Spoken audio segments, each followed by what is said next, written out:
misled the public into believing that Queen Elizabeth II is a symbolic ceremonial figurehead with little or no real power, that she is a cold but harmless old relic who passes her time sipping tea at the palace.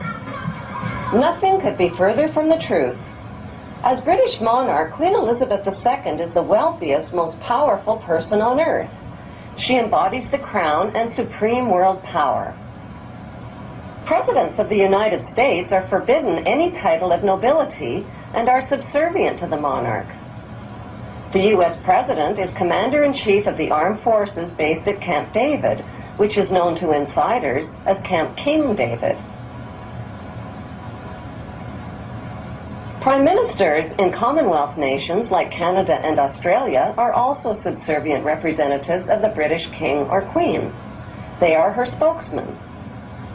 The Governor-Generals of the Queen's Commonwealth nations represent and exercise the Queen's power on her behalf. What the general public doesn't realize is that their leaders are only representatives of the monarch and do not possess the power. They exercise the power. They do not reign, they rule. The monarch, on the other hand, reigns but does not rule, possesses the power but does not exercise it. By delegating her powers instead of exercising her powers, the Queen is left safely outside and above the conflicts and divisions of the political process. She is protected from becoming a target of political hostilities. Meanwhile, the general public is kept in the dark about the true powers that the Queen actually possesses, powers that she delegates but has not yet chosen to exercise.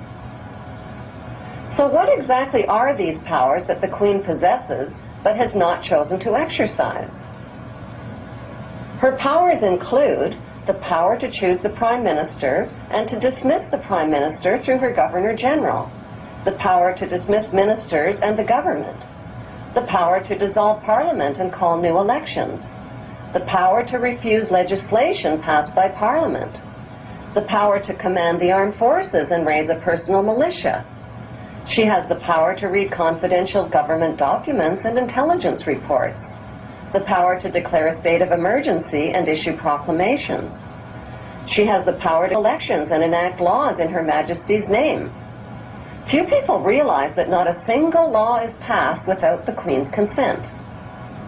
She has the power to exercise Crown prerogatives, which means the Queen can declare war through her Prime Minister without even the agreement of Parliament. She has the power to grant and bestow titles and honors like Sir, the power to pardon convicted criminals. So why has the Queen been allowed to legally possess all of these supreme powers? For the sake of tradition? What exactly is the meaning of the term the Crown? The Crown is defined as executive powers exercised in the name of the monarch. The actual crown itself, worn by the monarch, is a symbol of the Queen's executive powers. The Parliamentary Oaths Act of 1866 requires all leaders of 54 Commonwealth nations to swear an oath of loyalty to the Queen, not to the people who elected them. I swear by Almighty God that I will be faithful and bear true allegiance to Her Majesty Queen Elizabeth, her heirs and successors according to law, so help me God.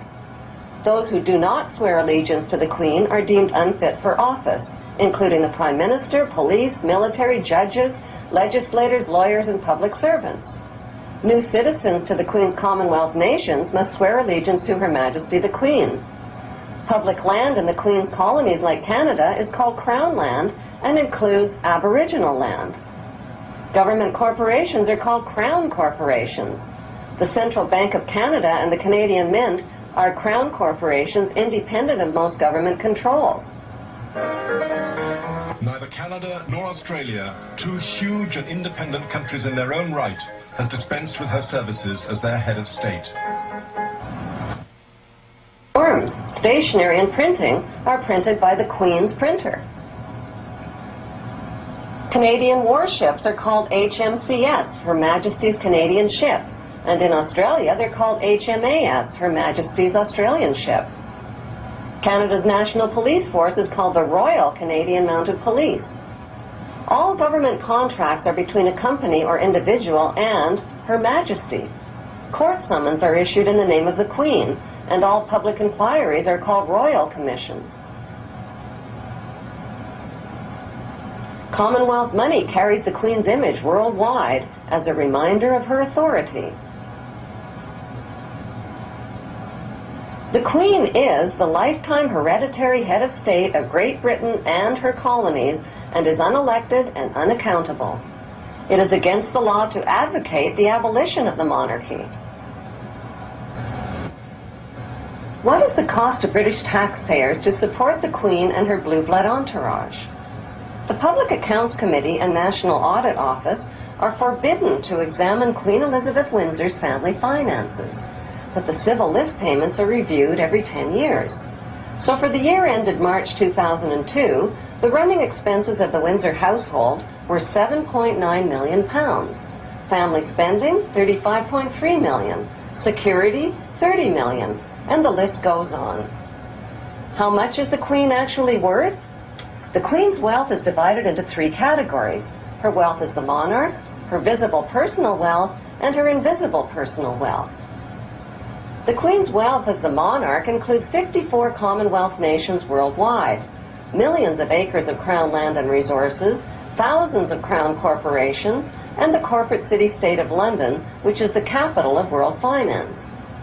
The Queen's visible personal wealth, which was accumulated tax-free until 1992, includes royal yachts, Rolls-Royces, racehorses, 5 castles, the world's largest collection of jewels, 20,000 old masterpieces, and billions of Class A shares in blue-chip stocks and bonds which have been invested and reinvested over and over again tax-free. Most of the Queen's family fortune was inherited from her ancestors' illegal opium trade with China and the black slave trade. In 1977, the Bank of England Nominees was established to hide the Queen's personal portfolio of wealth. As the British monarch, the Queen has access to privileged information, state secrets, and the world's top financiers. She is immune to accusations of insider trading or conflicts of interest. Her financial portfolio includes Rio Tinto, General Electric, Royal Dutch Shell, British Petroleum, Archer Daniels Midland, and the list goes on. The Queen's visible billions are but a tiny fraction of her invisible wealth accumulated through the black nobility. What is the black nobility? The black nobility is a wealthy aristocracy of elite ruling families who solidified their power in the 12th century by intermarrying with the wealthy godfather families of Venice, Italy. During the bloodbaths of the Christian Crusades, this brutal Italian oligarchy captured the trading monopolies. Over the centuries, the black nobility have used their power and wealth to rape, plunder, and exploit every corner of the globe. Dr. John Coleman's book, The Committee of 300, describes the history of assassinations, kidnappings, robbery, rape, blackmail, coercion, and terror committed by these inbred families on a grand scale. Today, they enrich themselves from the illegal drug and arms trade using well-distanced intermediaries. An estimated $280 billion in flight capital and drug money flows into their secret Swiss accounts. Who are these ruling black nobility families? They include the House of Hanover, Germany, the House of Habsburg, Austria, the House of Orange, Netherlands, the House of Liechtenstein in Liechtenstein, and most importantly, the House of Guelph in Britain. All of these family houses can be found on Queen Elizabeth II's family tree. The black nobility are the founders of the Committee of 300, which is also known as the Illuminati or Illuminated Ones. Queen Elizabeth II is head of the committee of these 300 ruling families. The Illuminati was formed to achieve one main objective: one world government called the New World Order. NWO spells own, backwards.